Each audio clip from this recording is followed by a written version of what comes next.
fazer sua apresentação, né? E agradeço de antemão, e é um prazer. Sejam bem-vindos. Obrigado. Ô, Galupo, tá tudo bem aí? Tudo bem. Você está ouvindo a gente aí claramente também? Estou. Tá, ok. Então, bom, Galupo, é um prazer, né, assim, ter você aqui com a gente. Só um minuto que eu tenho que achar essa imagem aqui, que eu estou usando duas telas aqui, tá meio confuso aqui para mim. Enquanto você vai falando, eu vou só dar uma orientação geral. O pessoal já está colocando o nome, matrícula, turma e o curso. Nós temos o prazer de não só alunos do direito, mas nós temos outros alunos aí da instituição. Então, sejam bem-vindos, tá? Não esqueçam de colocar a matrícula, o número e as perguntas ao final, ok? Mantenham as câmeras e os microfones desligados, por favor, para a gente não ter interferência durante o nosso encontro. Agradeço a todos por ter participado, os alunos, todos os palestrantes, os professores. Cumprimento os professores presentes também, Luciana Calado, Gil já é o mestre de cerimônia de hoje, né, Gil? Quem mais está presente aí dos nossos professores? Eu dou a boa noite, agradeço. Luciana, a Rosana também está aí. Rosana, um beijo, obrigada. Tá bom? Nossa, é igual programa de televisão agora, né, Gil? Mais ou menos. Então, dá joia, pode ficar à vontade. Achou tudo que precisava aí? Já, agora tá tranquilo. Agora. Tá joia, então vamos lá. Boa noite. Ô, Galupo, então, assim, primeiro eu queria muito agradecer, né, por você ter aceitado o nosso convite. É um congresso virtual, né? Não sei se você já tem participado de algum aí. Hoje de manhã foi super legal com o professor João Maurício. Deu alguns problemas de transmissão, mas no final foi muito legal, né?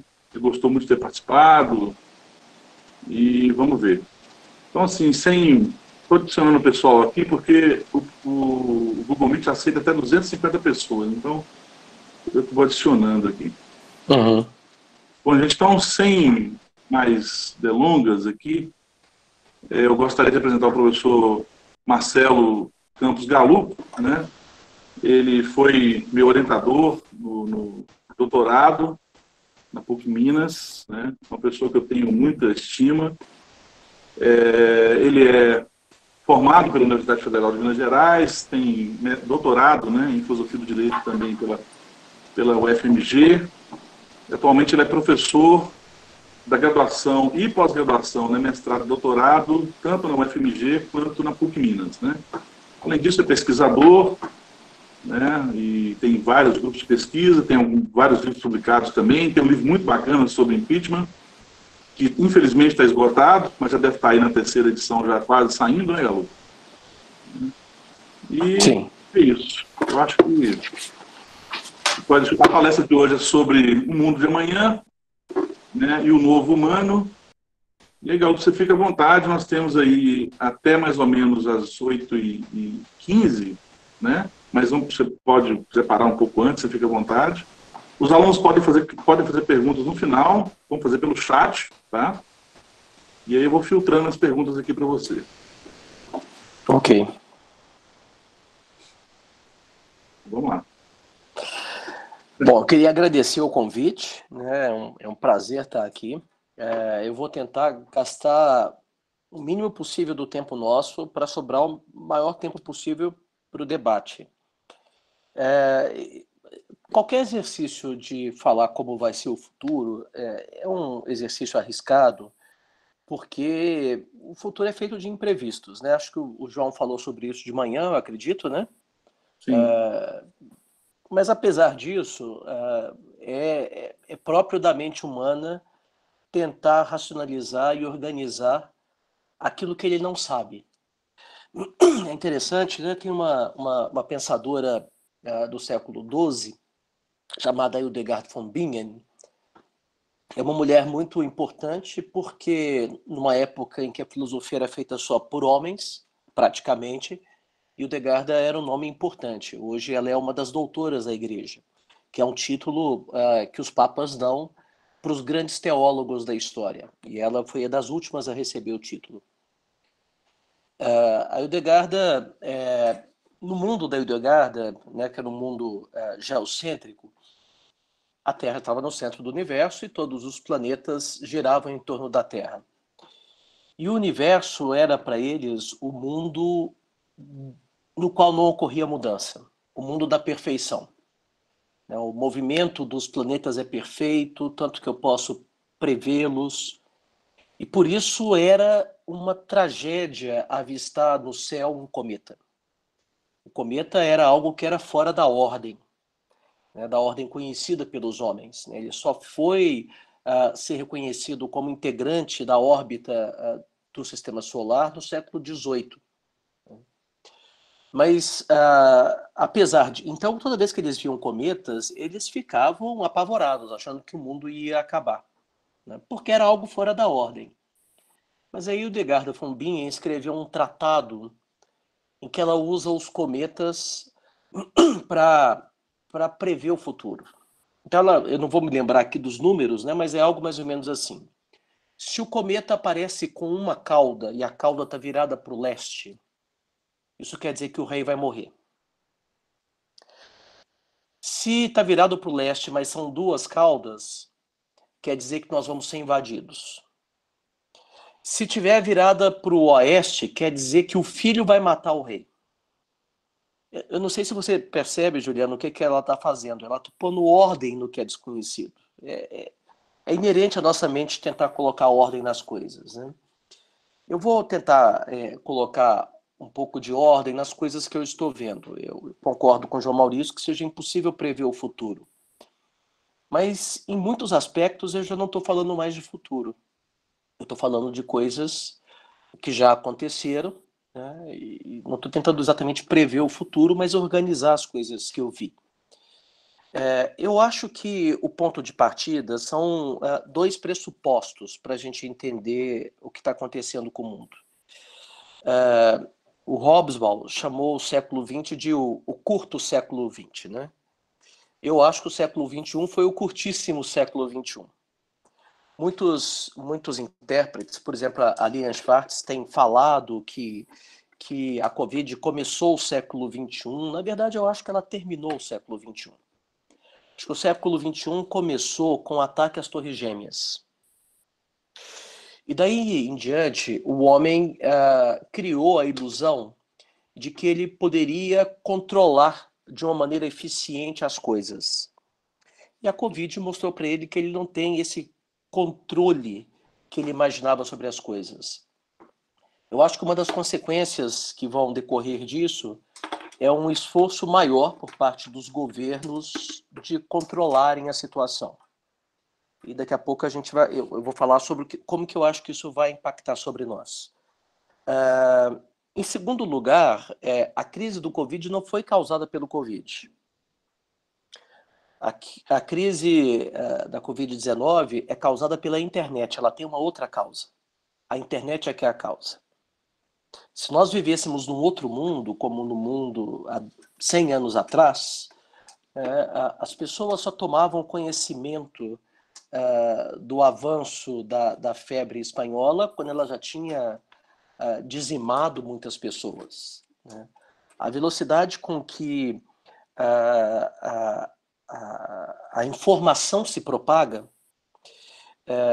torna a Covid muito diferente das experiências nossas passadas. Eu não acho que a febre espanhola seja um bom exemplo para nós por causa disso, né?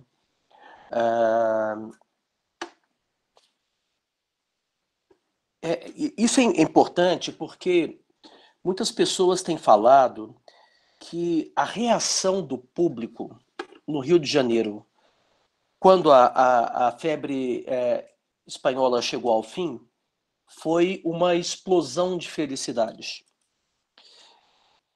Isso se refletiu no Carnaval de 19, que foi o primeiro grande carnaval de rua. Os carnavais até então estavam restritos aos salões do Rio de Janeiro, e agora ele se tornou um evento popular. Não acho que isso vai acontecer dessa vez. Não acho que a reação nossa, quando nós sairmos de isolamento, será de sentirmos alegria e comemorarmos, né? É interessante porque, ao longo da história, as pessoas encontraram razões diferentes para explicar como que as coisas acontecem. Houve um tempo em que as epidemias eram atribuídas a Deus. Era Deus que estava agindo na Terra, disseminando a doença para punir os seres humanos. Isso caracterizou muito a humanidade até o Iluminismo. No Iluminismo, começou a se encontrar um outro inimigo para o homem. Já não era Deus o responsável pelas epidemias, era a natureza. Mas é interessante que agora, no século XX, XXI, o homem tem uma nova percepção sobre isso. Já não é mais também a natureza que causa as epidemias, é o homem. O responsável pelo crescimento, pela propagação da epidemia, é o homem, de uma forma ou de outra. Ou porque ele viaja mais, é o homem. Ou porque as cidades estão mais adensadas, é o homem. Ou porque alguém criou um vírus no laboratório, é um homem. Qualquer teoria que nós encontramos hoje para explicar a existência e a propagação do coronavírus atribuem ao homem a responsabilidade pelo seu desenvolvimento, né? É difícil determinar exatamente qual é a causa da propagação do vírus. Eu quero separar, então, a crise que nós estamos vivendo da própria epidemia, da própria pandemia. A pandemia realmente tem causas naturais, tem também a ver com a maneira como a gente se relaciona uns com os outros, mas a crise que ela instaura é um fenômeno exclusivamente humano.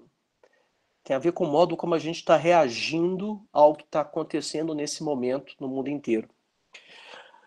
Eu vou falar de algumas transformações pontuais que eu consigo visualizar e depois de umas questões mais estruturais que eu acho que estão acontecendo. A primeira coisa que vai sofrer um impacto profundo é o entretenimento. Eu não acho que vão existir mais cinemas como local de encontro. Eu acho que a indústria do cinema vai continuar existindo, mas a Covid foi o golpe de misericórdia sobre as salas de cinema. As salas de cinema são um grande problema. Se você for colocar as pessoas no distanciamento necessário, o preço do ingresso seria 4, 5 vezes o que nós pagamos. Poucas pessoas estão dispostas a fazerem isso. Eu acho que vai acontecer, então, um deslocamento da gente para as televisões. O cinema vai deixar de ser uma experiência coletiva e vai passar a ser uma experiência cada vez mais individual.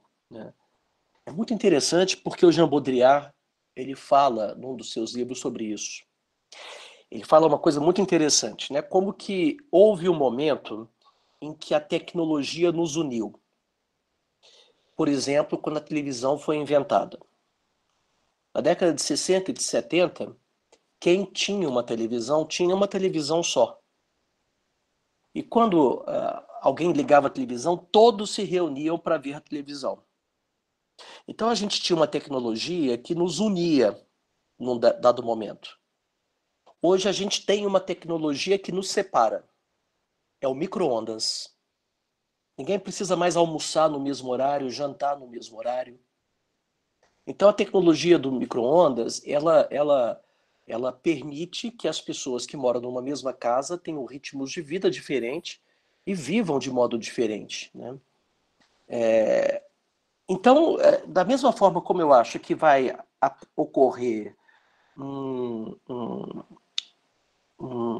desaparecimento gradual das salas de cinema, mas não do cinema, eu acho que vai ao contrário. Vocês estão me vendo? Estão, né? É porque sumiu tudo aqui da minha tela. Não sei o que aconteceu, mas voltando... Sim, então, estamos te vendo, sim. Tá, né? Tá bom. Eu acho também que vai ocorrer um certo renascimento da TV. E aí eu não estou falando apenas do streaming, né? O streaming é é uma experiência muito mais semelhante ao micro-ondas do que a televisão. A televisão era uma tecnologia que reunia a família. O micro-ondas divide, o streaming divide. Cada um no seu celular assiste ao filme que quiser, na hora que quiser. Tem uma lógica diferente. Mas o que eu estou percebendo também é que, de certa forma, eu acredito num certo renascimento da TV aberta, né? O jornalismo ele tem se tornado muito cotidiano durante a pandemia. As pessoas estão assistindo mais a telejornais. E a maioria dos telejornais hoje são, com exceção de 4 canais, né, que se dedicam exclusivamente ao jornalismo, todos, com exceção da CNN, ligadas a uma rede de televisão no Brasil. A gente está vendo pessoas assistindo mais telejornais nos canais comuns, né? Pessoas assistindo mais a Roda Viva, a programas assim que têm a sua audiência aumentada durante a pandemia. Então, a primeira coisa que eu acho que vai mudar muito é o modo como a gente se envolve com a indústria de entretenimento. Outra coisa que vai mudar é a saúde pública, né? Por mais grave e ameaçadora que a pandemia seja atual, os epidemiologistas há anos anunciam a vinda de The Big One, a grande epidemia. E não é essa, dizem eles. Porque o que acontece com o coronavírus, a mortalidade dela é semelhante à mortalidade da gripe, da influenza, não do resfriado, mas da gripe de verdade. Mas a velocidade de contágio dela é muito rápida. Então ela contagia muitas pessoas, né? Eu ouvi um epidemiologista dizendo uma coisa que eu achei muito interessante.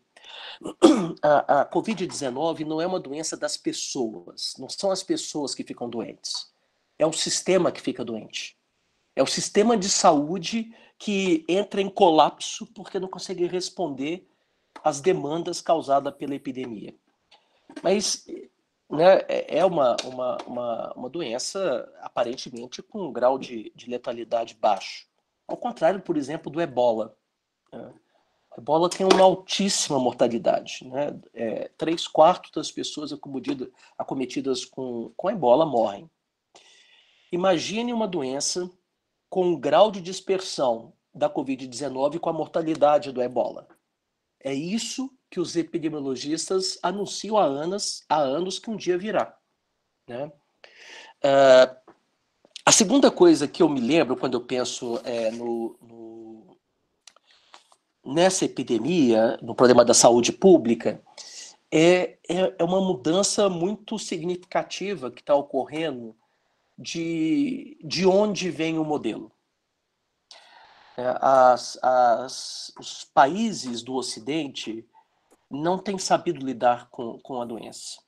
A forma como a China, Taiwan, Coreia do Sul lidaram com a doença é muito mais eficiente do que nós. A China, né, alguém disse, mas a China tem uma cultura com um governo autoritário, tal, mas a Coreia do Sul não tem, né?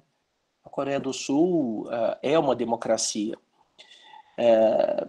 com todos os problemas dela. O que isso significa? Significa que alguma coisa os orientais estão sabendo fazer que nós não sabemos fazer bem. Não é só uma questão de ter um conhecimento, mas de ter uma cultura que possa barrar o avanço de uma epidemia, né? Uma das coisas que vão acontecer é que algumas coisas vão mudar no nosso comportamento, né? Várias pessoas preveem que nós, como os orientais, vamos passar a usar equipamento de proteção individual, como máscaras, como algo cotidiano nosso. Agora, você imagine como é que dá aula com uma máscara. Eu não sei como é que vai ser isso, né? Impossível. Por quê? Porque o fato de que você vê a minha boca gesticulando auxilia na compreensão, né? Uma parte do que a gente ouve é através dos lábios, da visão dos lábios. E alguns cegos, alguns surdos, ouvem exclusivamente por meio de leitura labial, né? Eu não sei o que essas máscaras vão criar na gente. Tudo isso é muito conjectural, mas tem uma coisa que não é. Eu tenho certeza absoluta que, por mais que alguns ocupantes da presidência, que algum ocupante da presidência trabalhe contra, o SUS vai sair fortalecido. E a razão disso é que as pessoas começaram a perceber algo que os filósofos da filosofia social, da filosofia moral e política têm dito há muito tempo. Saúde não é um bem individual. É claro que o fato de que eu pertenço a determinadas classes sociais reduz muito a minha mortalidade no caso da Covid-19. Mas isso acontece com câncer também. Eu tenho uma amiga que ela é rica, ela não é rica como professores de direito, ela é rica mesmo. Ela está se tratando de um câncer em São Paulo, no Sírio-Libanês, e ela continua se tratando. Ela vai de 2 em 2 semanas com um jatinho. É claro, né, ela importou para o uso dela um medicamento, um tratamento específico. É claro que as pessoas que têm dinheiro têm mais chance de sobreviver ao câncer do que pessoas que não têm dinheiro. A mesma coisa acontece com o Covid. Mas elas não têm como impedir que elas sejam contaminadas. É por isso que a saúde é um bem público. A saúde é um bem público porque como o contágio se dá publicamente, se todos não estiverem imunizados, se todos não estiverem em isolamento social, não adianta nada uma pessoa estar. Ela não tem como se proteger sozinha, né? Então, eu acredito que haverá alguma forma de fortalecimento do SUS. Porque a saúde é basicamente um bem público, não um bem individual. Eu não posso ser mais saudável sozinho se todos não forem ao mesmo tempo mais saudáveis, né? Outra coisa que vai mudar é o modo como as pessoas circulam, não só internacionalmente, né? Transporte público já está sofrendo um impacto e esse impacto vai se alterar. Mas eu quero pensar um pouco nas questões ligadas ao transporte entre países, né? Eu acredito que uma das coisas que vai ocorrer é um fechamento de barreiras nacionais, né? É interessante que o Contar do Caligares, no começo da crise, no início, em fevereiro, ele falou algo sobre isso. Ele falou que tem um texto da Susan Sontag, A Doença como Metáfora. Ele não está se referindo a ela, mas ele usa esse conceito. A doença é uma metáfora. Isso quer dizer que a peste já foi uma metáfora, a AIDS foi uma metáfora, e agora a Covid-19 também é uma metáfora. No caso da AIDS, para ficar com um exemplo mais recente, era uma metáfora moral, né? São os homossexuais que têm a doença, é uma punição divina, eles fazem algo errado. É claro que, felizmente, essa concepção foi ultrapassada.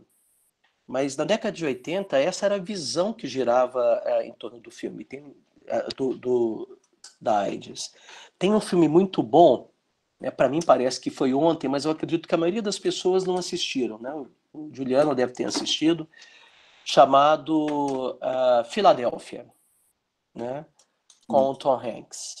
É um bom exemplo do que eu estou falando, de por que a AIDS era uma metáfora moral.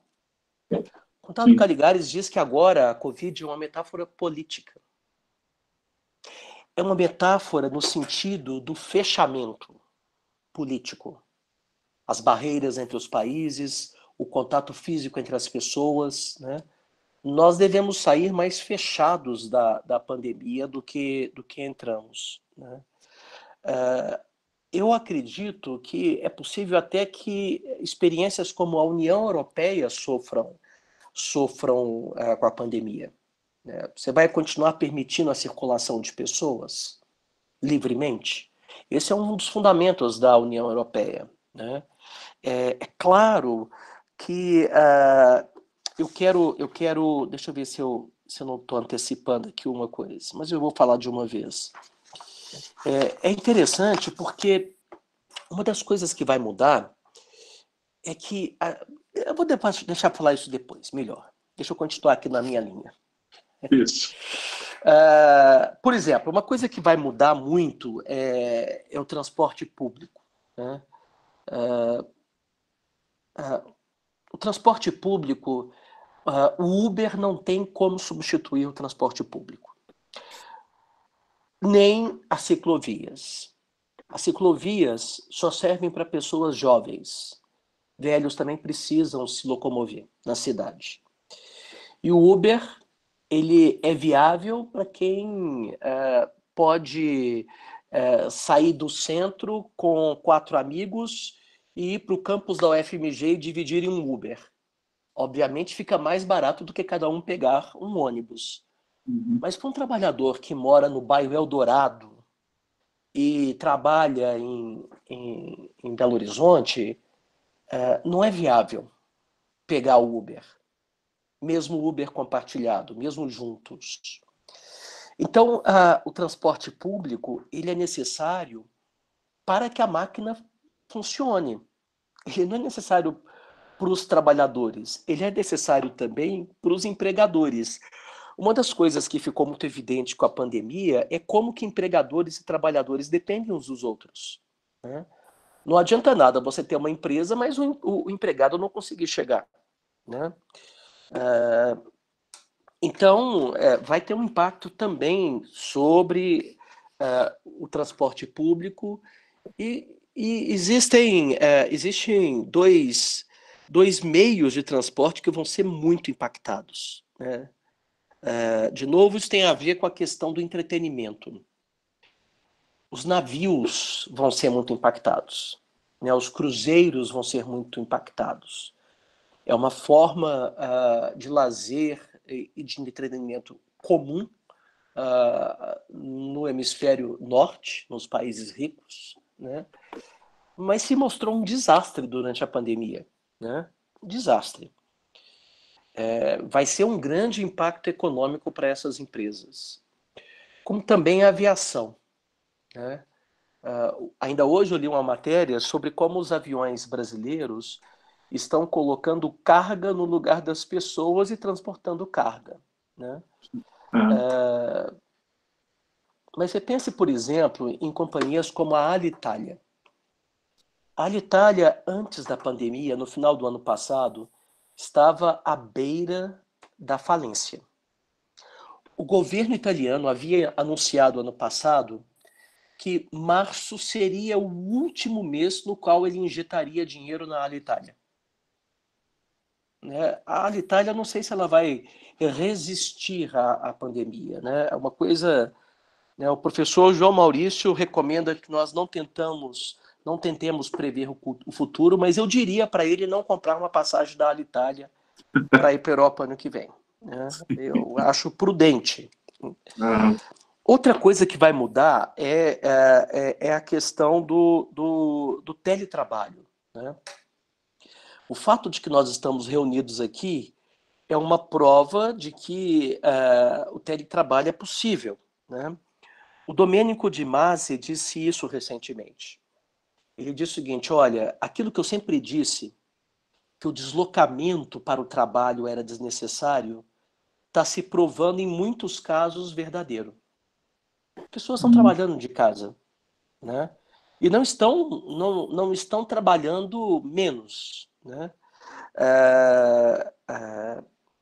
O Ricardo Semler, que foi uma das primeiras pessoas do Brasil adotar o teletrabalho em suas empresas, as pessoas não iam para a empresa para trabalhar, ele diz que a produtividade aumentou e nunca mais ele cobrou ponto, horário das pessoas, né?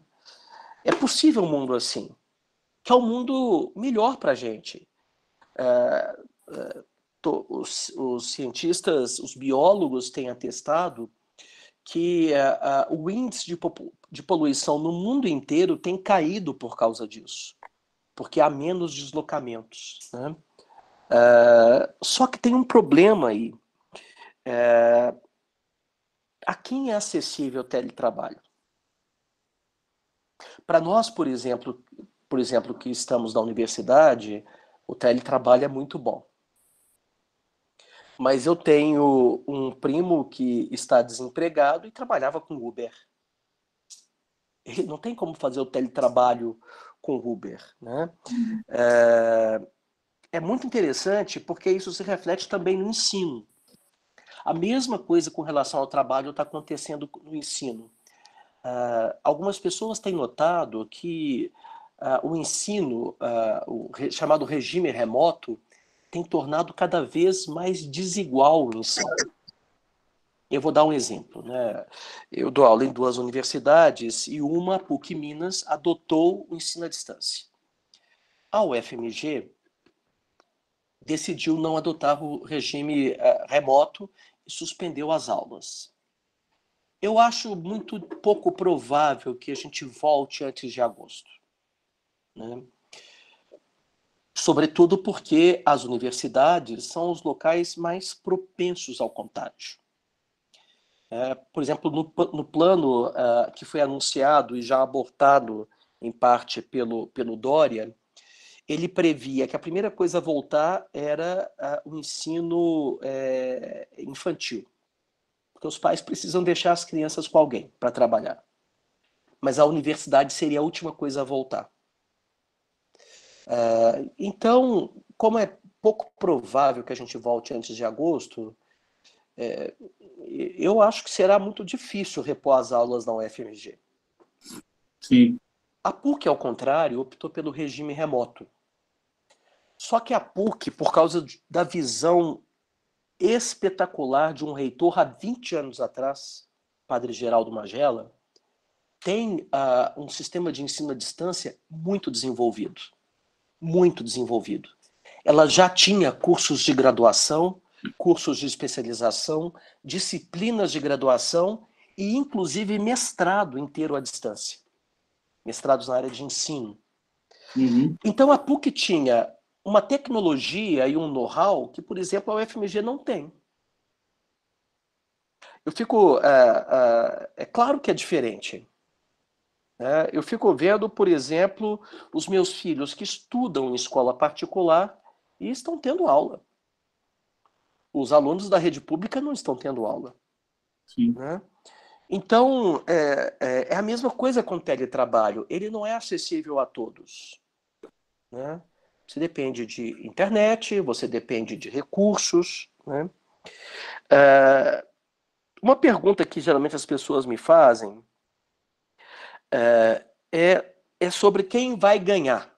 Né?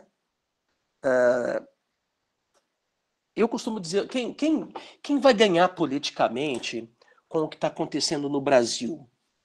Eu falo o seguinte, olha, depende de quantas pessoas morrerem. Se a nossa percepção for que morreu muita gente, Covas, Calil, Dória, Mandetta vão ganhar.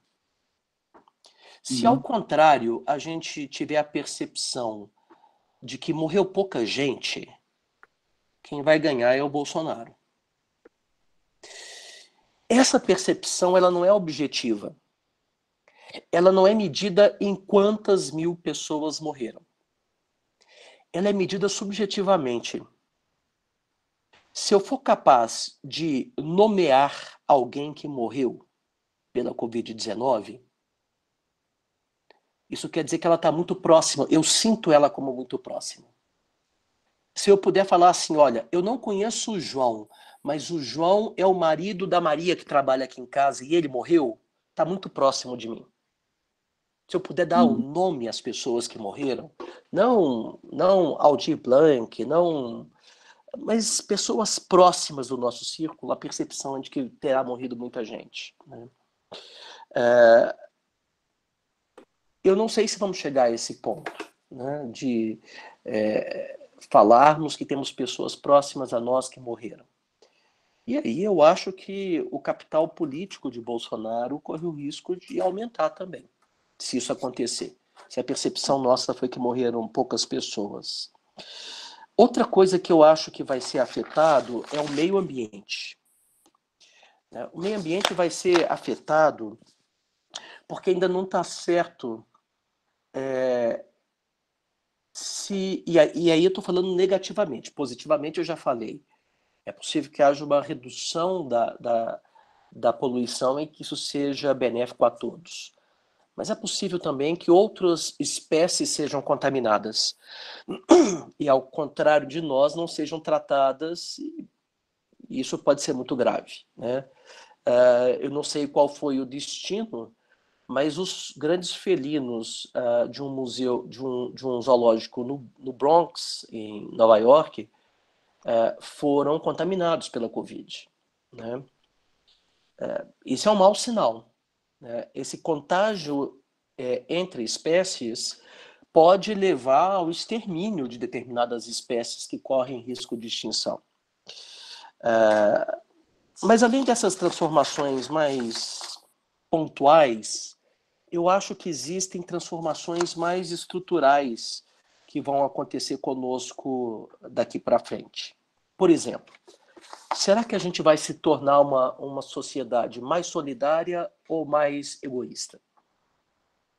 Quis fazer essa pergunta agora. É difícil de responder essa pergunta porque a gente vê as duas coisas ocorrendo. A gente vê ao mesmo tempo as pessoas correndo às farmácias para comprar todo o estoque de máscaras, ou de cloroquinas, ou de seja o que for. Álcool gel, né? Álcool gel, né? Papel higiênico. Mas a gente vê também o esforço contrário, de pessoas preocupadas em atender a necessidade, por exemplo, de moradores de rua, né? O que é provável que aconteça é um sistema de distribuição inversa, né? A lógica da distribuição é dar mais para quem tem menos, para quem tem mais. Essa é a lógica normal da distribuição. Pense, por exemplo, no sistema de mérito. Quem se esforçou mais consegue ser aprovado no concurso para juiz. Né? Não quem se esforçou menos. A lógica da distribuição é essa. Mas quando ocorrem desastres naturais, essa lógica se inverte. Porque não é possível dar mais para quem tem mais, né? Eu só posso distribuir nos desastres naturais a partir de quem tem para quem não tem, né? Aí tem a ver com aquilo que eu estava falando da dialética do senhor e do escravo, né? Hegel fala que na dialética do senhor e do escravo, uma das coisas que fica clara é que o senhor não existe sem o escravo, mas o escravo pode existir sem o senhor. Transportando para termos marxianos, né, o capitalista não pode existir sem um trabalhador, mas o trabalhador pode existir sem um capitalista, né? O que isso significa? Significa que o capital não pode deixar o trabalhador morrer. Você vê uma grande adesão, não de pequenos empresários, esses que fazem passeata dentro de carros, pedindo a volta não desses, os grandes empresários, os que de fato detêm o capital. A grande maioria deles defende o isolamento, defende a compensação financeira pelos próprios empregadores, mesmo que com redução de vencimento dos empregados, né? Por quê? Porque isso é condição para o capital continuar existindo, né? Você vê, por exemplo, e eu não estou criticando, pelo contrário, né? O que o Itaú fez há 2 semanas atrás, é único na história brasileira. Quantos bilhões que ele doou? Não lembro, eu vi essa notícia, mas eu não lembro. Mas é bilhões que ele doa. Né? Nunca na história do Brasil isso ocorreu. É por bondade?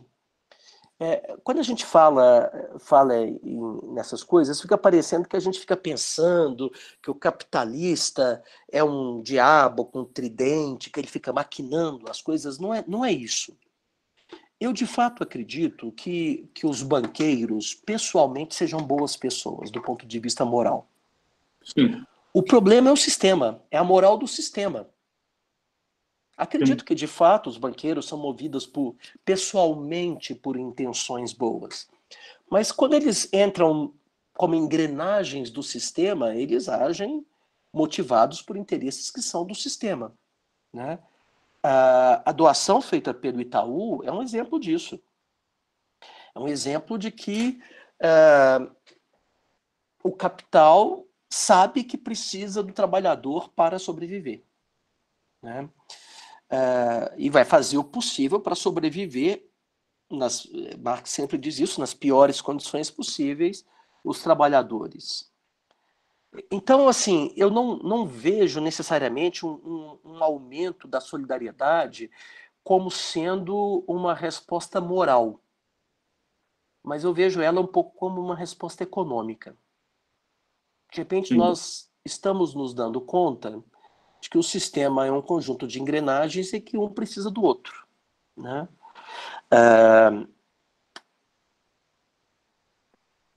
Aí, uma outra coisa importante nesse sentido é que existe uma emergência de um novo Estado, né? Um Estado mais presente e um Estado mais controlador. Pense, por exemplo, na questão da multa instituída em São Paulo e anunciada em Belo Horizonte para pessoas que foram surpreendidas nas ruas sem máscaras, né? Mas pense também nos esforços dos estados, inclusive contra a lei, para adquirir respiradores, né? Aí eu acho que o Bolsonaro ele não consegue perceber uma coisa. A estratégia dele é equivocada, porque o que ele está fazendo? Quando ele pressiona para que as pessoas voltem a trabalhar, para o isolamento vertical e para interromper o isolamento horizontal, o que ele está dizendo é o seguinte: olha, se os empresários não voltarem a trabalhar, os empregados vão ter que ser mantidos, e os próprios empresários, pelo Estado. Eu não quero mantê-los. Quem tem que mantê-los é a própria economia. Sim. Mas o que acontece? Acontece que, numa situação como essa, é só o Estado que consegue manter. Aqui, na Suíça, nos Estados Unidos, na Rússia, na China. É só o Estado que pode manter a nós nesse momento. Sim. Quem disse isso não foi Marx. Quem disse isso recentemente numa entrevista no UOL foi Delfim Neto. Eu fiz a entrevista. Ele falou mais ou menos o seguinte: olha, num momento como esse, não existe orçamento. As regras do direito financeiro não podem impedir o Estado de agir e salvar as pessoas. Não existe orçamento nesse momento, não. Nesse momento é salvar a vida, né? Então eu acho que existe uma percepção equivocada de Bolsonaro sobre qual é o papel do Estado no momento desse, né? Mas, como eu estava dizendo, nós vamos ser cada vez mais controlados pelo Estado. Nós vamos receber em troca saúde pública. Mas vamos dar a nossa privacidade, né? Pense, por exemplo, em toda a discussão sobre o uso de telefonia para controlar aglomerações, drones que avisam as pessoas que elas deviam estar em casa, né? Uma das coisas que vai começar a acontecer é um controle sanitário maior, né? Por exemplo, para você tomar posse no serviço público, você precisa demonstrar para o Estado que você está em dia com suas obrigações eleitorais. Eu acredito que isso começará a ser exigido também com carteiras de vacina. Você vai ter que provar que se vacinou contra tal e tal doença. Nós seremos mais controlados pelo Estado, né? E não é só vacinas, é algo mais sério, é doenças. O Estado vai falar assim, olha, você só pode fazer isso se você já tiver tido Covid-19. Isso é algo que está sendo discutido, né? O Estado dar uma autorização excepcional para pessoas que já se contaminaram e se curaram para voltarem a trabalhar, já que elas, teoricamente, a gente não tem certeza ainda, mas teoricamente estariam imunizadas e não transmitiriam para ninguém a doença, né? Outra coisa que vai acontecer, isso já está acontecendo, é a criação de novos estratos sociais, né? O David Harvey falou sobre isso recentemente num artigo longo, numa discussão. Ele falou o seguinte, olha, o mundo agora vai se dividir em quem pode ficar em casa e quem não pode ficar em casa. Os privilegiados são nós, por exemplo, professores que podemos ficar em casa. Os desprivilegiados socialmente são os médicos que não podem ficar em casa. Sim. Né? É claro que o caso do médico sou eu que estou empregando aqui apenas por absurdo. Na verdade, o David Harvey e eu mesmo estamos pensando no caso do trabalhador braçal, da indústria. Né? Boa parte dos trabalhadores do setor de serviços podem ficar em casa. Mas no caso do comércio também, porque você pode ter um comércio à distância e a Amazon está ganhando muito dinheiro nesse momento. Exato. Mas a indústria não tem jeito. Você precisa estar presente no lugar de trabalho, né? A agricultura também. Então você está dividindo a sociedade agora em dois grupos. O grupo daqueles que podem ficar em casa, esses são os privilegiados, e o grupo dos que não podem ficar em casa.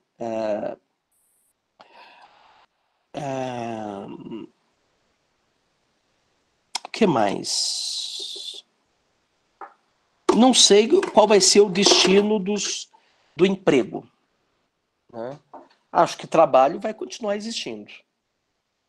Agora, emprego como uma relação duradoura, com direitos sociais que são inerentes a ela, relação de subordinação, não sei o que vai acontecer com isso depois da Covid, né? Um dos grandes problemas sociais são as populações que vivem em alto adensamento, como nas favelas e nos presídios, né? A Lola Nier de Castro, que é uma criminóloga importante dos anos 70, tem uma teoria em que ela fala que os presídios são um mecanismo de regulação da sociedade. Como? Tem muita gente desempregada, coloca na cadeia. Aí o mercado de trabalho está precisando de mais pessoas, afrouxa mais a punição e a vigilância, solta mais gente, né? E num certo sentido, né, isso acontece com essas comunidades, né? Elas estão muito ligadas ao mercado de trabalho, mas eu não sei o que vai acontecer com elas por causa do contágio, né? O próprio conceito do ser humano ele está mudando. Primeiro, porque a gente percebe que cada vez mais como que a nossa vida depende de outros. Na saúde, mas também na economia, né? Só que, paradoxalmente, as relações estão sendo cada vez mais mediadas pela internet. Você ia todo domingo à casa da sua avó para almoçar, mas agora não vai, você dá um tchauzinho para ela. Será que depois da pandemia você vai voltar a ir à casa da sua avó? Será que o que era o normal não passará a ser exceção? Porque, de novo, a internet nos dá um controle muito grande. Né? É muito mais fácil eu interromper a hora que eu quiser uma visita à minha avó pela internet do que chegar na casa dela e 5 minutos depois falar assim, ó, avó, tá chato, vou embora, viu? Né? É aquilo que o Baudrillard estava falando, que é a tendência das sociedades de consumo tornarem-se cada vez mais individualistas. E a maneira como a gente tem redescoberto a internet pode fazer isso conosco. Né? Pode nos tornar cada vez mais individualistas. Né? É claro que no Brasil o problema é menor, porque a internet é muito ruim. Né? Não é acessível a todos. Eu acho que a gente vai continuar dependendo uns dos outros. Só que vai ser de uma outra forma. Eu acho que vai ser algo mais distópico. E eu sou capaz de apostar que uma das coisas que vai acontecer é que, assim como a síndrome de pânico foi o grande problema da década de 90 e a depressão o grande problema da primeira década do século XX, né, segunda década do século XX, a grande condição psicológica da próxima década vai ser a paranoia. Não vou chegar perto do Júlio. Não, fica longe de mim, porque eu não sei se você está com Covid-19. Você pegou aqui, eu não pego. Você tocou nisso, eu não toco. Né? Eu acho que nós vamos nos tornar mais paranoicos. E a consequência disso é que a gente vai começar a vigiar a vida dos outros. Não é só o Estado que vai nos vigiar. Nós vamos passar a vigiar muito a vida dos outros. Né? Eu vejo, por exemplo, o caso de pessoas que tiveram o vírus e passaram a ser hostilizadas pelo público porque tiveram o vírus. É uma ameaça, fique em casa. Né? O que mais que eu queria falar?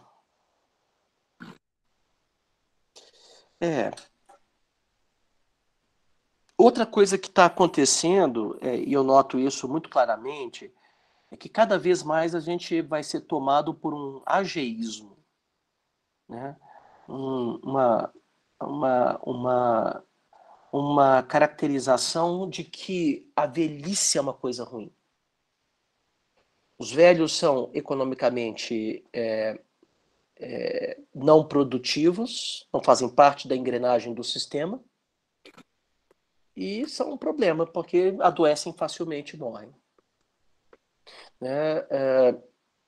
Eu acho que uma das coisas que está, e eu disse isso há um mês atrás, então não fica parecendo que a ideia é do Harari, mas o Harari disse a mesma coisa essa semana na Folha de São Paulo.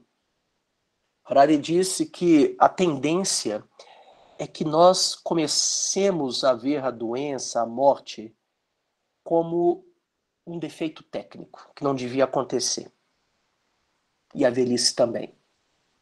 O ageísmo vai implicar um esforço nosso por ser cada vez mais jovens e nos afastarmos das pessoas que são velhas e assim por diante. Né?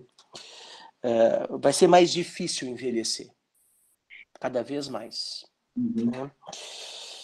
Uma coisa meio paradoxal que está acontecendo é uma valorização da ciência. Né?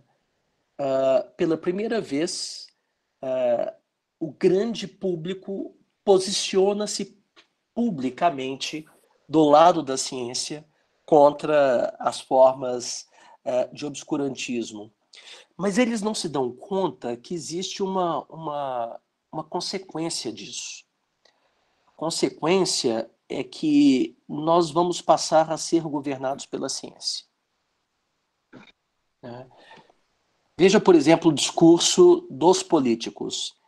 Quem resolve quando acaba o isolamento são os médicos, né?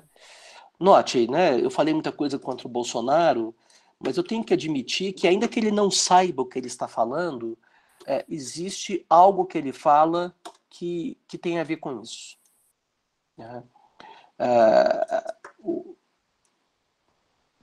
Para que serve uma democracia? No discurso dessas pessoas, ela não serve para muita coisa. Nós não deveríamos consultar a maioria das pessoas para decidir se devemos voltar, mas os poucos especialistas. E o risco é que isso não aconteça apenas em termos médicos. Aconteça com a economia, aconteça com a previdência, aconteça com o transporte público, aconteça com a educação. Né? O aumento da ciência, ele, ao contrário do que os cientistas geralmente dizem, ele não se mostrou sempre libertador. Né? O Rubem Alves diz uma coisa, que os cientistas costumam dizer que uma tecnologia em si mesmo não é nem boa nem má, depende do uso.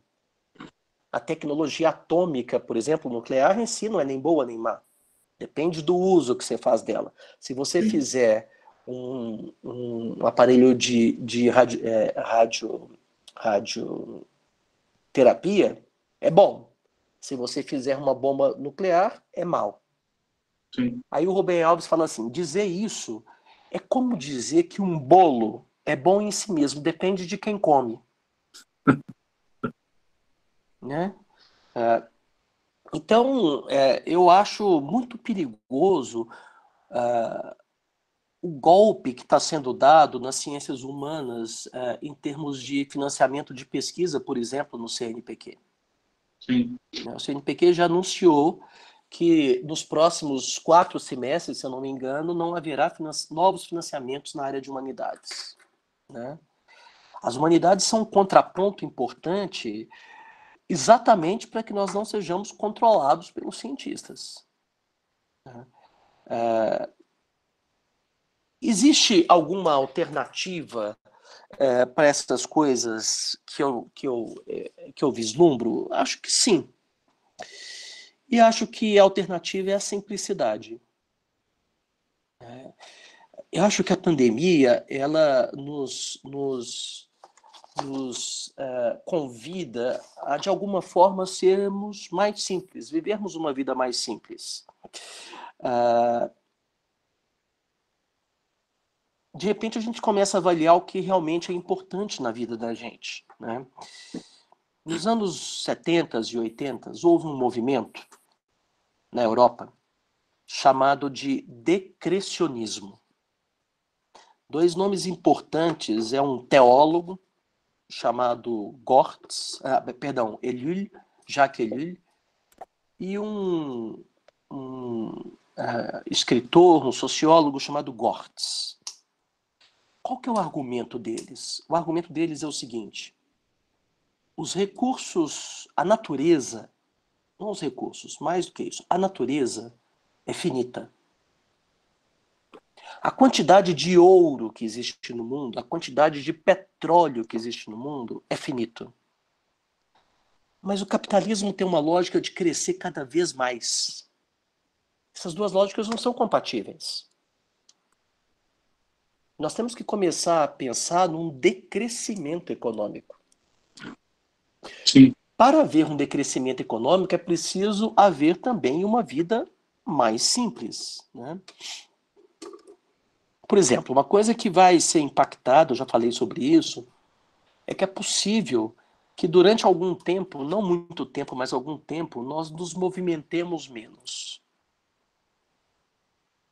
As universidades vão permitir cada vez mais que uma parte das aulas sejam dadas à distância, talvez não às 80, 60 horas, mas 20%, como a legislação permite, né? O que vai diminuir o nosso deslocamento, né? Para ficar com um exemplo. Qual que é o modelo, e aí eu termino, qual que é o modelo que eu o que eu temo também um pouco com relação a tudo isso? Será que a gente está com saudade do passado ou do futuro? Eu fico meio preocupado. Eu não sei, eu acho que talvez o passado... o que eu vejo? Veja, por exemplo, as televisões. Agora, é claro que você vai falar, é porque não tem outro jeito. Mas as reprises constantes que estão passando na televisão são um indício de que a gente fica imaginando que a nossa felicidade estava no passado. O passado é irrecuperável. A nossa felicidade ou está no futuro ou não está em lugar nenhum. Mas parece que a nossa vida está se articulando para um retrocesso social. Um retrocesso de valores, um retrocesso político. Né? E para onde a gente olha determina para onde a gente vai caminhar. Né? Eu tenho medo de que uma das consequências de tudo isso é que nós nos tornemos moralmente, politicamente, mais conservadores e, portanto, sem condições de dar respostas para problemas que também são novos e que estão emergindo continuamente. Bom, que eu falei 1 hora. Ótimo. Galo, a gente tem umas perguntas aqui. Né?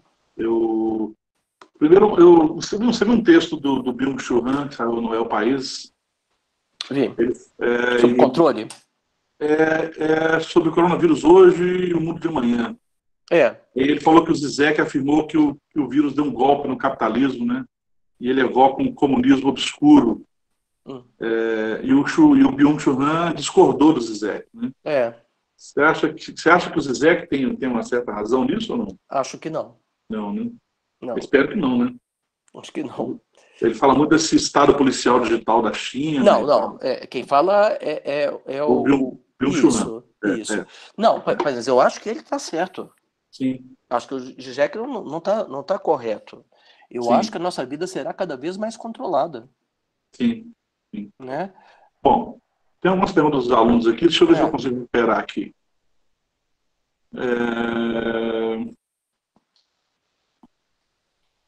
Deixa eu vou achando aqui aos poucos. Vamos pegar pelo final. Eu estou vendo aqui, ó, o Humberto está falando, já temos notícia da reincidência do vírus.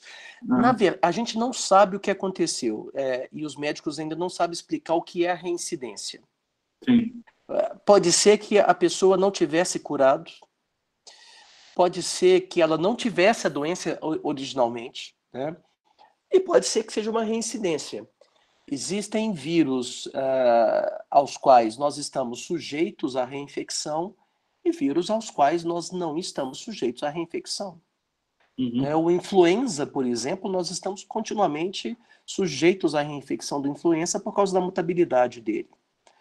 Mas doenças como, por exemplo, o vírus da hepatite, quem teve uma vez nunca mais vai ter.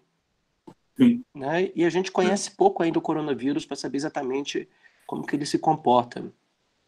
Mas só sobre vigiar a vida dos outros, isso já é algo normal do Brasil. Eduardo, mas vai ficar mais presente. Né? Nós vamos ficar chamando a polícia porque tem gente, não sei o quê. Né? Acho que vai ficar normal. Cientistas aventaram a possibilidade de que um animal seja provável fonte de transmissão do novo vírus, sim, que infectou milhares de pessoas. E afirmam que as zoonoses estão em ascensão e pioram à medida que os habitats são destruídos. Acho que isso é verdade. Né? Existe uma possibilidade muito alta, apesar de nós não sabermos de onde que vem, de haver uma contaminação cruzada entre espécies, né? Dizem os epidemiologistas, não é minha área. Existe essa possibilidade. E aí, o pangolim, o morcego, não sei o quê, nós não sabemos exatamente de onde vem. Você sabe que a primeira vítima do coronavírus aqui em casa foi o meu gato. O gato morreu ano passado, mas não foi o mesmo coronavírus, né? O gato dá uma doença muito grave, que é a PIF. peritonite infecciosa felina, que é causada por um coronavírus, parente do dito cujo. O que mais? Acabou? Deixa eu ver, tem mais um aqui atrás que foi interessante. Deixa eu ver se eu acho daqui. Diz que o Itaú doou foi 1 bilhão, agora que eu vi aqui. Hã? O Itaú doou 1 bilhão. 1 bilhão, né? 1 bilhão, acho que foi, parece que o Burger King também doou também, né? No Brasil? É. Mas não foi 1 bilhão. Não sei quanto é que foi, mas... É. Tem uma aqui que um aluno... Deixa eu ver se eu acho rapidinho. É porque eles fazem a pergunta no meio, aí eu fico depois difícil de achar. Ai. Não vou achar. Achei. Ó, a Mariana está falando que quando ela tomou posse, ela precisou mostrar o cartão de vacina. Sim, Isso. é verdade. Mas você podia entrar com um mandado de segurança. E acho que a maioria dos juízes dariam. Não sei mais se eles darão. É verdade, é uma boa, né? Isso é uma coisa interessante também. Você acha que a gente vai ter aí sei lá, pensar num novo modelo de Estado, será isso? Acho que sim, mas vai ser nesse sentido que o Renan falou, viu? diz, né? Um Estado, ao mesmo tempo, mais presente, sim, e mais controlador, mais distópico. Vai ser muito como as distopias, né? sim, Alphaville, te dou tudo o que você quer. Mas fica controla quieto. completamente isso. Controla, né? Excelente, Galu. Acho que isso vai acontecer. Aqui está falando, atitudes violentas contra trabalhadores por parte da polícia. Acho um absurdo. Você lembra daquela história que o Bill Gates falou há muito tempo? Ele é até um defensor disso, inclusive, de cobrar tributos pelos empregos que são tirados, né, pela robótica, por exemplo, né? Você acha que isso é uma coisa que é visível assim, hoje em dia? Ou... Olha, aqui. A Alemanha, há algum tempo, já tem discutido a necessidade de implantar uma renda de cidadania. Eu acho que uma das coisas mais interessantes dessa discussão é a história da renda de cidadania. Sim. De repente, o Suplicy, que era tido por um homem assim meio doidinho antigamente, né? E eu falo com muita tranquilidade, eu gosto muito dele. Sim. Mas as pessoas falam, é um louco, tal. De repente virou um profeta do que vai acontecer, né? Muito interessante isso, né? Isso significa que desde sempre ele tinha razão. Na Alemanha existe uma discussão sobre a adoção de renda mínima em substituição ao emprego. Não tem nada a ver com o coronavírus. Eu acho que não haverá mais trabalho no futuro. Sim. Chegará um momento em que qualquer trabalhador humano será desnecessário. O cirurgião será desnecessário. E aí a única possibilidade é o Estado manter todo mundo. Sim. Interessantíssimo. E eu acho que isso vai chegar. Um momento. Isso já tem sido discutido também isso nos Estados Unidos também, né? O Alasca tem, né, a renda de cidadania. E no Brasil quem tem também é Maricá. Sim. A Cássia, que é professora da faculdade aqui, está falando que não conhecia, já conhecia essas qualidades suas, né, como professor, mas não conhecia essa habilidade de cozinhar, né, cozinhando com o Galu. Isso é ótimo. Assiste lá. Essa semana eu vou postar a receita do verdadeiro carbonara. Como fazer, cheio de truques. Para conseguir um molho cremoso sem usar creme de leite. Opa, isso é bom, hein? Vamos assistir. Para mim é bom, né? Eu acabei engordando mais, viu, Galu, pensando nessa... dá para perceber. Eu acho que eu não engordei, não. Mas tá todo mundo comendo muito, né? Não, tá horrível. Eu tive que aprender a cozinhar também, né? Mais uma última aqui, né? O do Luiz Paz aqui. Professor, o que você me diz da situação da Suécia, que não adotaram lockdown, estão numa referência no mundo inteiro pelo baixo índice de mortalidade? Não sei. Eu não conheço o caso da Suécia exatamente como foi, né? Hoje tem uma matéria no UOL que eu não li também, falando que outra exceção é Portugal. Sim. E que Portugal tem uma mortalidade muito baixa, mas eles tiveram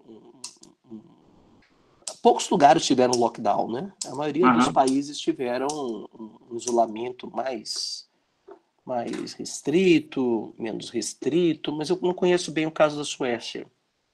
É, Eu ouvi dizer isso, mas eu não sei exatamente o que aconteceu lá. ok. Bom, eu vou finalizar, gente, porque daqui a pouco vocês têm uma outra palestra para ver, né? E eu não posso, infelizmente, continuar aqui, porque senão atrapalha a outra palestra. Mas, professor Marcelo Galupo, fiquei muito feliz, E eu tá, também, gostei muito. de ter estado com Muito você mesmo. aqui, de revê-lo É assim, mesmo de uma distância. pena não poder responder a todo mundo, porque tem coisas muito interessantes sendo ditas aqui, ó. Só para ficar com Sim, alguns. pode sim. Alguém colocou uma frase aqui, olha que frase genial, Luiz Felipe, que era o que eu Aham. estava falando, mas aqui ele disse de uma maneira muito mais poética. Ele disse assim, ó, a morte de uma pessoa é tragédia, já a morte de milhares é apenas um número. É Interessante, né? aquilo que eu falei, é a percepção subjetiva que importa, não é. Sim. É uma pena não dar tempo, viu? Porque tem coisas muito interessantes sendo ditas aqui. Alguém confirmando que parece que trabalha numa farmácia e o tempo todo era pedindo máscara, álcool. É, Muito legal. Gostei muito muito. legal mesmo. E essa aula vai ser gravada, eu vou mandar para você depois, tá, Galupo? Essa Tá bom. aula, pra você poder assistir também, né? Mas eu não consigo acessar o chat, né? Consegue, você consegue. Ah, não, você consegue ver o chat, né? Mas não quando você me mandar. Ah, tá, entendi. Entendeu? Você só Verdade. manda a gravação, eu acho, do É, vídeo. verdade. Então tá. Então vamos terminar, não tem jeito, né? Não, pode falar mais um pouco, tem mais 5 Não, eu minutos. quero ver se tem mais alguma coisa do que o pessoal tá perguntando.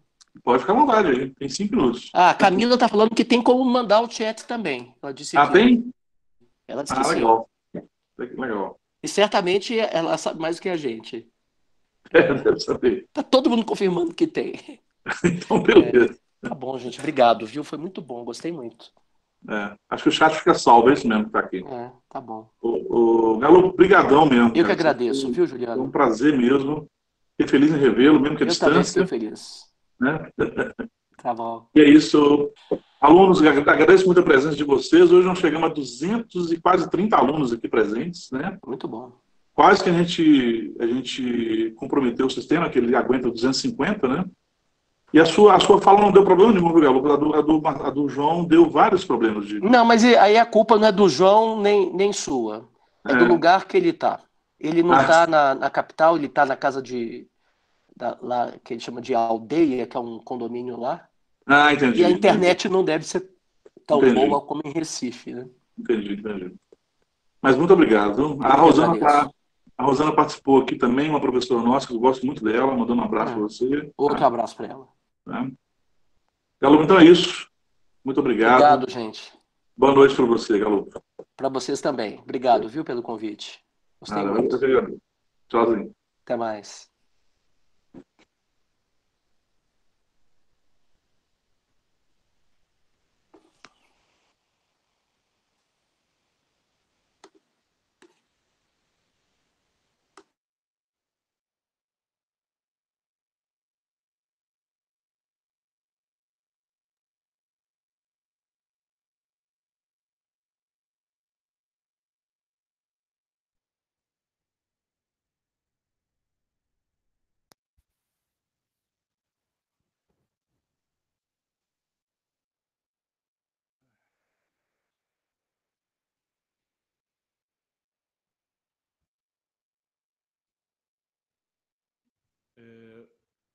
Pessoas, não sei se vocês estão aí ainda. Agradeço muito, tá, a presença de vocês.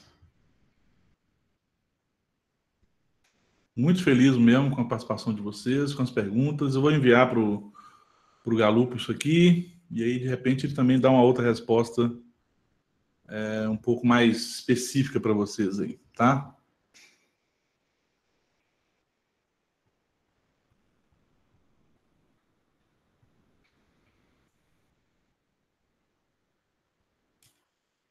Ô, Diego, o relatório, se for da minha disciplina, você pode mandar por e-mail, tá? Mas isso é até dia 25 de maio ainda, dá tempo ainda, tá bom? Pode ficar tranquilo. Felipe, obrigado aí, tá? Adriele, Maria Carolina, Gabriel, Júlia Faria, brigadão pela presença. Fiquei muito feliz mesmo, tá? Com os professores que eu convidei aqui.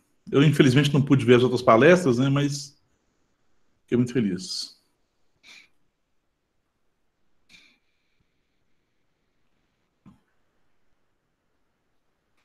Bom, eu acho que tem mais um agora com vocês, né, gente? Então, boa noite aí, ótima palestra. E a gente se encontra amanhã na nossa aula do primeiro período e na sexta-feira temos aula aí presencial com o pessoal da Sociologia Jurídica, né? Terceiro e quinto períodos, eu acho. Não é isso, pessoas?